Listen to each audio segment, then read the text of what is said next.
5 146వ కీర్తన వ్యక్తిగత స్థుతి. వ్యక్తిగతంగా భగవంతుని స్థుతిస్తూ ఉన్నాడు, భగవంతుని పూజిస్తూ ఉన్నాడు, భగవంతుని ఆరాధిస్తూ ఉన్నాడు. అలాగే 147వ కీర్తన నిన్న మనం ధ్యానం చేస్తాం. ఇది ప్రజలందరూ స్థుతిస్తున్నారు, అందరూ స్థుతించవలసింది. అలాగే ఈరోజు 148వ కీర్తనలో సృష్టి అంతా కీర్తిస్తుంది. 145, 146లో వ్యక్తిగత స్థుతి. 147వ కీర్తన ప్రజలందరూ స్థుతిస్తూ ఉన్నారు. ఈ రోజున 148వ కీర్తన సర్వ మానవాళి, సర్వసృష్టి భగవంతుని స్థుతిస్తూ ఉంది. భక్తుడు మనకు నేర్పించినటువంటి పాఠం ఈ కీర్తనల గ్రంథం నుంచి ఆయన్ని ఎలా స్థుతించాలి, ఎలా మహిమపరచాలి. ఇది ఒకటేనండి. ఆయన మహిమ కొరకు చేయబడ్డాం. ఇది మర్చిపోకూడదు ఎప్పుడు. ఆయనకి స్తుతి కలగడానికే, ఆయనకి మహిమ కలగడానికే, ఆయనకి మహిమను తీసుకురావడానికే ఈ జీవితం. ఏ విధం చేత అయినా సరే ఆయన స్తుతింపబడాలి. అది పౌలు శీలులు కష్టంలో స్తుతిస్తూ ఉన్నారు. అందుకే తెస్సలోనికీయులకు రాసిన పత్రిక ఏ విషయంలో అయినా సరే మీరు ఆయన్ని స్తుతించవలసిందే.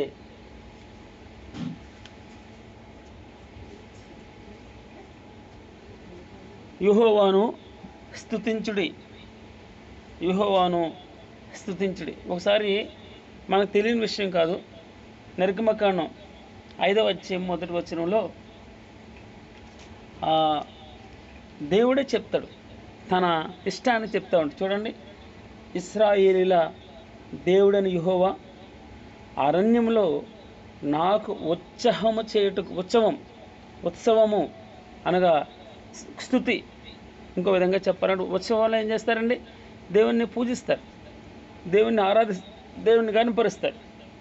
ఇది చేయవలసిన విషయం.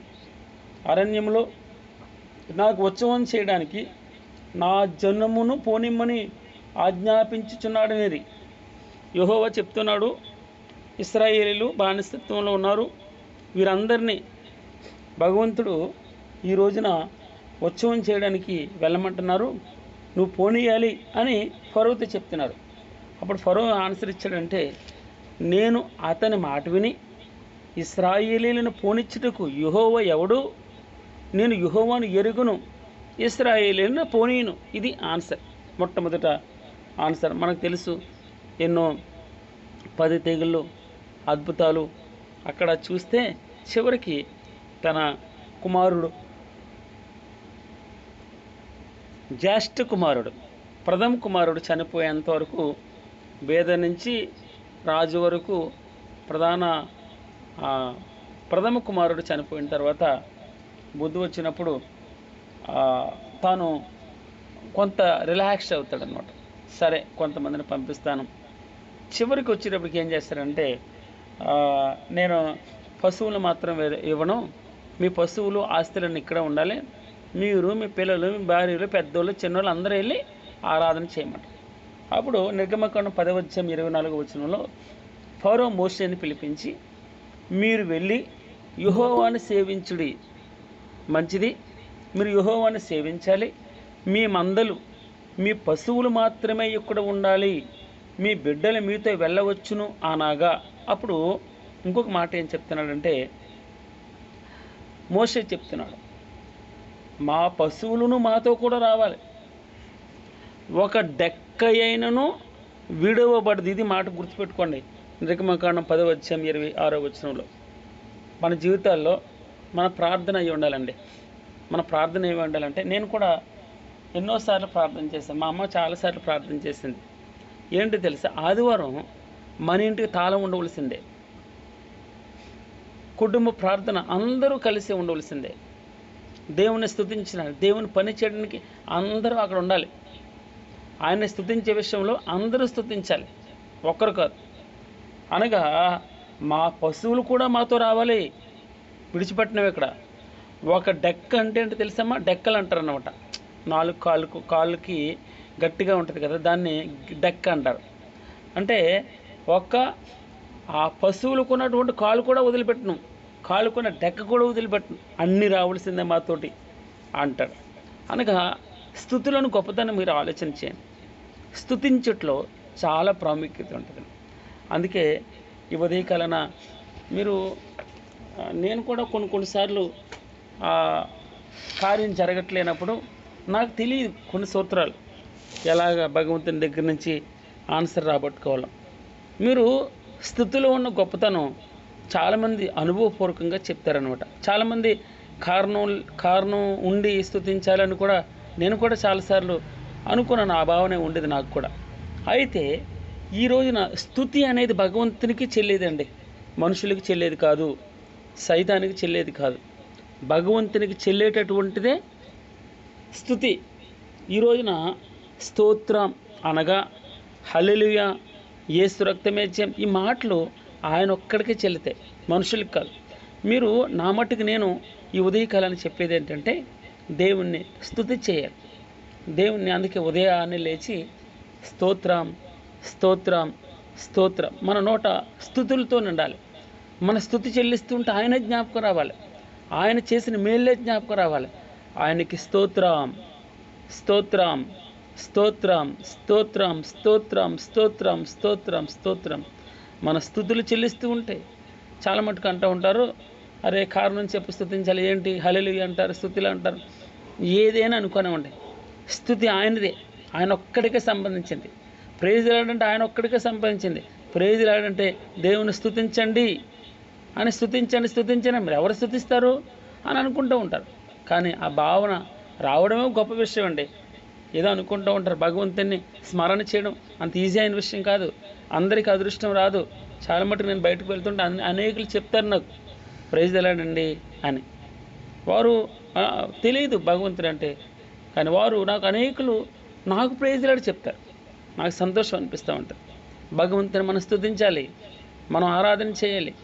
మన నోట ఎప్పుడు స్తుతి ఉండవలసిందే. నువ్వు స్తుతి ఉంటే, నాకు మట్టుకు ఒక ఆయన చెప్పాడు, నువ్వు స్తుతి చేసి చూడు, నీ జీవితంలో నువ్వు స్తుతే చేయట్లేదు, నీ నోట స్తుతుల మాటలే రావట్లేదు.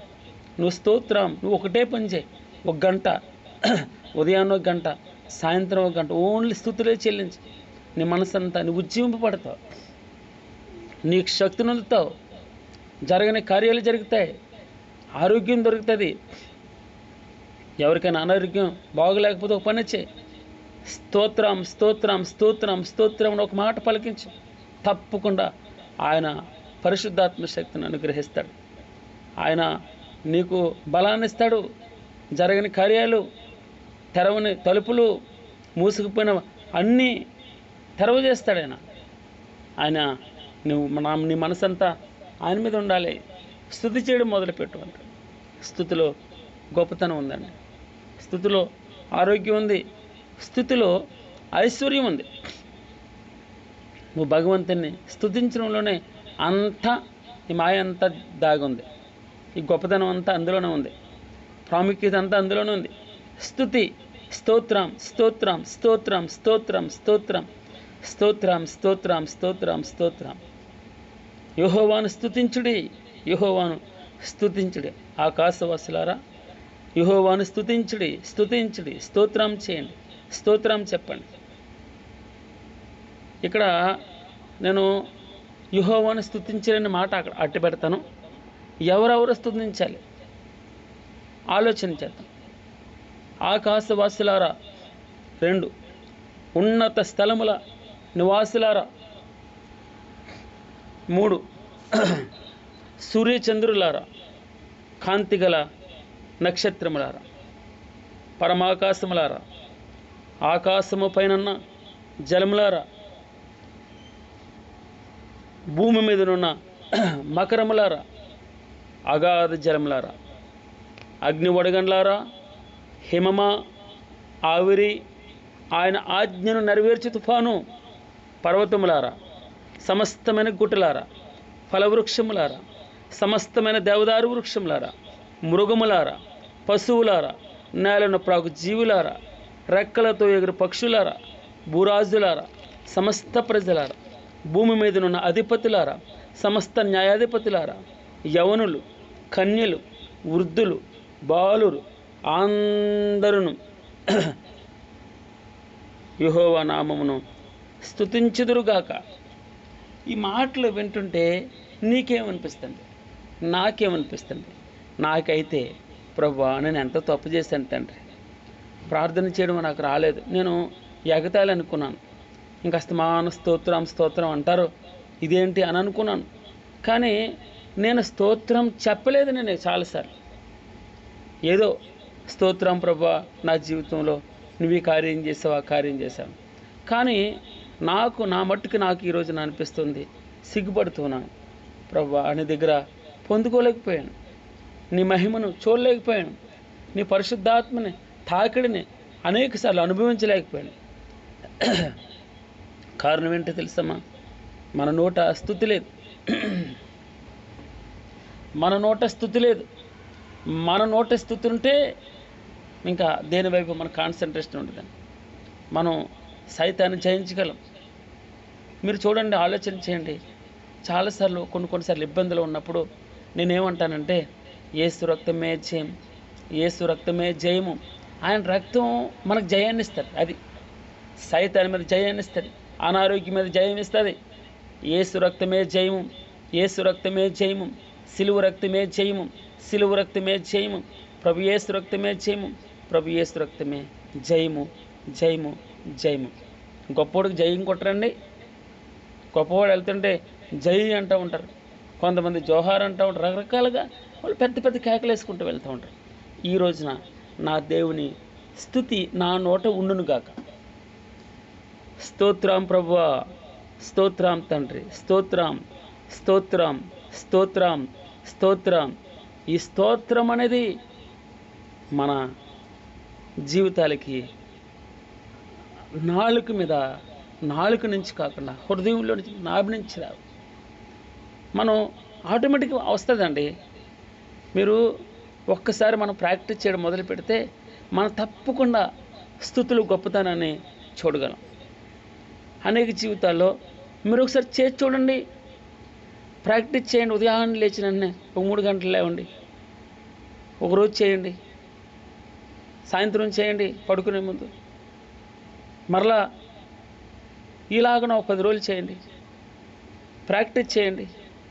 స్తుతి చేయడం చాలా మటుకి ఎక్కడుంది వాక్యంలో అని చెప్తారు. మరలా మీరు యెహోవాను స్తుతించుడండి. ఎలా స్తుతిస్తారు? సాక్ష్యం చెప్తారా?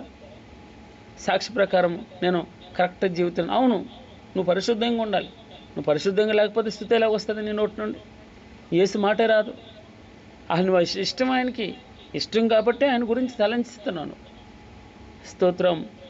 ఆయనకి స్తుతులు చెల్లించట్లో చాలా ఇష్టం అండి. యెహోవాను స్తుతించుడి. మనం 141 నుంచి చూస్తూ ఉన్నాం. 145, 146 ఏమన్నాం? వ్యక్తిగత రాజువైన నా దేవా, నిన్ను గణపరిచేదను, నిన్ను గణపరుస్తాను, నీ నామం నిత్యము సన్నుతించేదను, అనుదినము నేను స్తుతిస్తాను, నిత్యము నామమును స్తుతిస్తాను. యెహోవా మహత్యము గలవాడు, ఆయన అధిక స్తోత్రము నందదగిన వాడు అంటూ మొదలుపెట్టాడు. 146లో యెహోవాను స్తుతించుడి, నా ప్రాణమా యెహోవాను స్తుతింపు, నా జీవితకాలం అంతయు నేను యెహోవాను స్తుతిస్తాను, స్తోత్రం చెల్లిస్తాను. నా బ్రతుకు ద్వారా అనేకులు ప్రభువుని మహిమపరిచేటట్టు చేస్తారు. ఆయనను స్తుతించుడి, ఆకాశవాసులారా అన్నాడు.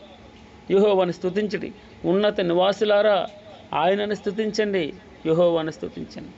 ఆయన దూతలారా మీరందరూ ఆయనను స్తుతించాలి, ఎప్పుడు మిస్ అవ్వడానికి వీలేదు.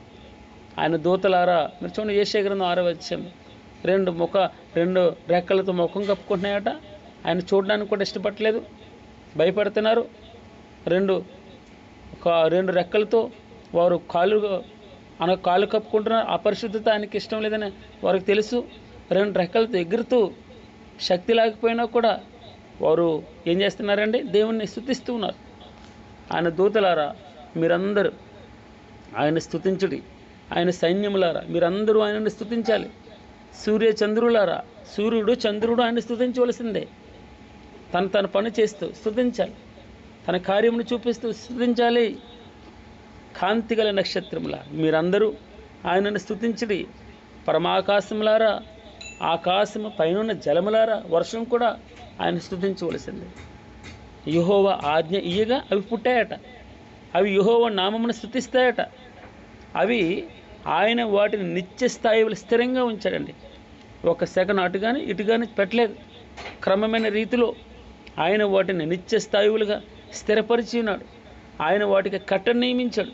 ఏదియు దానిని అతిక్రమింపదు, ఒక్క నీవు నేనే తప్ప. ఏవి ఆ కట్టడని తప్పదు, క్రమంగా ఉంటుంది. మీరు చూడండి, మన 104వ కీర్తనలో చూస్తాం. అవి సాయంకాలం అయితే 6 గంటల లోపలే ఇంటికి వచ్చేసి పడుకుంటాయి. కొన్ని జీవులు అప్పుడు లేస్తాయి. ఉదయం అయిపోయి చక్కగా పడుకుని ఉంటాయి కొన్ని జీవులు. కొన్ని సాయంత్రం లేస్తాయి. క్రమం. ఈ టైంలో తినాలంటే ఆ టైంలో తింటాయి అంతే. తర్వాత తినడానికి ఇష్టపడవు.